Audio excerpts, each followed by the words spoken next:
आज की एक नई इम्पोर्टेंट क्लास में। तो आज हम आपके एग्जामिनेशन 15 से लेकर 20 तक नंबर पक्के कराने वाले हैं। हो सकता है इस यूनिट से आपके 25 नंबर का क्वेश्चन भी मिल जाए।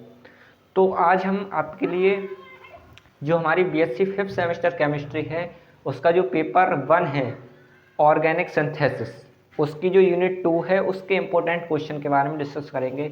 और ये इम्पोर्टेंट क्वेश्चन वो क्वेश्चन है जो 100% एग्जामिनेशन में आएंगे, चाहे आप किसी भी यूनिवर्सिटी से हों। आप एग्जामिनेशन 2024 में 24-25 की तैयारी कर रहे हैं तो आपके लिए आज की ये वीडियो मोस्ट इम्पोर्टेंट होने वाली है। तो हम यूनिट 2 जो हमारी है वो कौन सी यूनिट 2? एल्काइन है ना। यूनिट 2 है एल्कीन। फर्स्ट यूनिट थी आपकी एल्कीन, सेकंड यूनिट एल्कीन और थर्ड यूनिट एल्काइन। तो आज हम सेकंड यूनिट के इम्पोर्टेंट क्वेश्चन पढ़ेंगे जो कि एग्जामिनेशन में 100% आने वाले हैं। तो आप देखिए एक एक टॉपिक को, एक एक क्वेश्चन को ध्यान से समझिए, ठीक है। अगर आप इन क्वेश्चंस को तैयार कर लेते हो फिर इनके अलावा आपको यूनिट 2 में कुछ भी पढ़ने की ज़रूरत नहीं है। तो सबसे पहले यूनिट 2 आपकी कौन सी है? एल्कीन। यूनिट 2 क्या है आपकी? एल्कीन, ठीक है। अब एल्कीन में क्या क्या है जो एग्जामिनेशन में पूछा जाता है और कौन से क्वेश्चन 25 नंबर में और कौन से 15 या कौन से 2 या 3 नंबर में बनते हैं। तो सबसे पहले प्रिपरेशन ऑफ एल्कीन पूछ सकता है आपसे। प्रिपरेशन ऑफ एल्कीन, ठीक है, ऑफ एल्कीन, ठीक है। और प्रिपरेशन ऑफ एल्कीन में पता है डिहाइड्रेशन ऑफ एल्कोहल, ये इंपॉर्टेंट है, ठीक है। एल्कीन यानी प्रिपरेशन ऑफ एल्कीन हमने कई तरीका से आपको सिखाया है। किस किस डिहाइड्रेशन ऑफ एल्कीन है ना, डिहाइड्रेशन ऑफ एल्कोहल, ये सारे हमने आपको पढ़ाए हैं। तो preparation of alkene most important है एग्जामिनेशन में, चाहे आपसे पूछ रहे एल्कोहल का निर्जलीकरण क्या है या हाइड्रोजन हैलाइड का भी हाइड्रोजनीकरण क्या है। तो ये सारे क्वेश्चन हमने आपको करा दिए, ये एग्जामिनेशन में आ सकता है, 100% इसके चांसेस हैं। दूसरा आपका आता है साइक्लो एल्कीन। साइक्लो एल्कीन, ठीक है, साइक्लो एल्कीन एक क्वेश्चन बन सकता है साइक्लो एल्कीन से, ठीक है। और इसी में आपसे पूछ सकता है कॉल्वे का विद्युत अपघटनी नियम। कॉल्वे का विद्युत अपघटनी नियम, तो कॉल्वे की जो विद्युत अपघटनी समीकरण है या नियम है वो आपसे पूछ सकता है, ठीक है। कॉल्वे का विद्युत अपघटनी नियम, इलेक्ट्रोलाइसिस रूल ऑफ कॉल्वे, ठीक है। तो यहाँ लिख देंगे इलेक्ट्रोलाइसिस ऑफ रूल ऑफ कैल्वे, कॉल्वे, ठीक है, कॉल्वे, ओके। तो कॉल्वे का विद्युत अपघटनी नियम आपसे पूछ सकता है। चौथा देखिए ये इंपॉर्टेंट है कॉल्वे वाला। और एक आता है आपका, ध्यान से सुनिए, कॉल्वे वाला 99% आएगा। और एक और है आपका इसी की तरह, वो है आपका, आपने ये अगर केमिकल रिएक्शन पढ़ी होंगी एल्कीन की तो आपको जरूर पता होगा, ठीक है।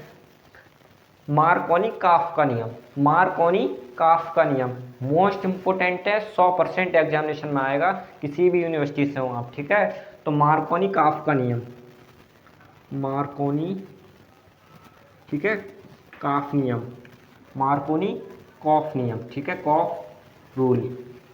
तो ये पूछ सकता है, ठीक है, आपसे मार्कोनी काफ रूल। और ये आपसे अगर देखिए ध्यान से सुनना, अगर ये केवल मार्कोनी काफ रूल पूछा गया तो 15 नंबर में आएगा। और अगर एंटी मार्कोनी काफ रूल और मार्कोनी काफ रूल की विद मैकेनिज्म पूछी तो ये 25 नंबर में बनेगा, ठीक है, 25 मार्क्स में। सिंपल मार्कोनी काफ नियम और एंटी मार्कोनी काफ नियम 100% एग्जामिनेशन में आते हैं, ठीक है। तो इसे भी आपको तैयार करना है। पांचवा आता है आपका ऑक्सीडेशन, ऑक्सीडेशन नहीं, ओजोनोलाइसिस, ओजोनोलाइसिस, ठीक है। ओजोनोलाइसिस क्या है? ओजोनोलाइसिस मतलब ओजोनीकरण। और इसी में पूछ सकता है एपॉक्सीलेशन, एपॉक्सीलेशन। तो एपॉक्सीलेशन और ओजोनोलाइसिस ये हमने दोनों कराई हैं। और ओजोनोलाइसिस के अंतर्गत एक नियम आता है खेरेस प्रभाव।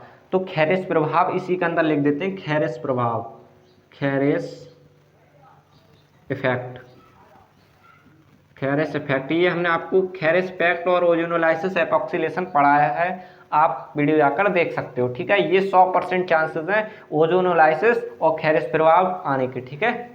उसके बाद एक रूल आता है आपका डाइन्स, डाइन्स, ठीक है। डाइन्स पढ़नी है आपको। डाइन्स कितने प्रकार की होती हैं हमने ये सारे पढ़ाए हुए हैं, ठीक है, ये भी इम्पोर्टेंट है। और एक टॉपिक और है आपका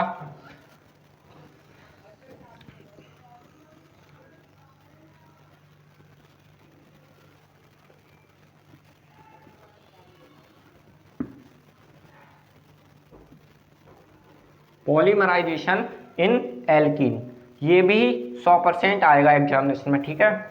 एक और इम्पोर्टेंट टॉपिक है आपका पॉलीमराइजेशन इन एल्कीन। अगर शॉर्ट में पूछा गया तो शॉर्ट में तो आप थोड़ा बहुत लिख दोगे, बाकी अगर लॉन्ग में पूछा जाता है तो आपको सब इसमें लिखना पड़ेगा, जितने भी होते हैं, ठीक है, प्रकार। हमने सारे टॉपिक्स कवर किए हैं। डाइन्स पढ़ लिया। उसके बाद एक आती है आपकी डिल्स एल्डर्स अभिक्रिया, डिल्स एल्डर्स रिएक्शन, ठीक है, ये भी आपको पढ़ाई गई है, डिल्स एल्डर्स रिएक्शन। एक होती है सीमंस स्मिथ रिएक्शन, ये भी आपको कराई गई है, ये भी 99% आएगी, ठीक है। और एक लास्ट टॉपिक है सीमंस स्मिथ रिएक्शन हो गई।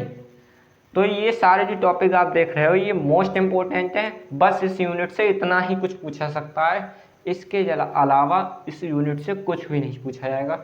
अगर आप इतने टॉपिक्स को तैयार कर लेते हो तो मान के चलिए इस यूनिट से आपको कोई भी क्वेश्चन नहीं बचेगा, चाहे शॉर्ट हो, चाहे वेरी शॉर्ट हो, चाहे लॉन्ग हो। तो बस इतने ही टॉपिक आप तैयार कर लो, ज़्यादा नहीं। ये कितने टॉपिक हैं? 9 टॉपिक हैं। 9 टॉपिक का मतलब ये है कि हमने किसी वीडियो में 2-2, 3-3 टॉपिक कवर किए हैं, किसी वीडियो में एक लॉन्ग वाला एक वीडियो में हुआ है, तो लगभग 4-5 वीडियो में ये सारा कवर है। तो आप प्लेलिस्ट जाकर देखें और अपनी बेहतरीन तैयारी करें। इसी तरह की वीडियो देखने के लिए चैनल को सब्सक्राइब कीजिए, क्योंकि अभी चैनल को ग्रोथ की ज़रूरत है, ठीक है। 3rd यूनिट के मोस्ट इंपोर्टेंट नेक्स्ट वीडियो में डिस्कस करेंगे। आपका जो 2nd पेपर है वो चल ही रहा है, ग्रुप एलिमेंट ऑफ केमिस्ट्री, उसको भी जाकर देखें।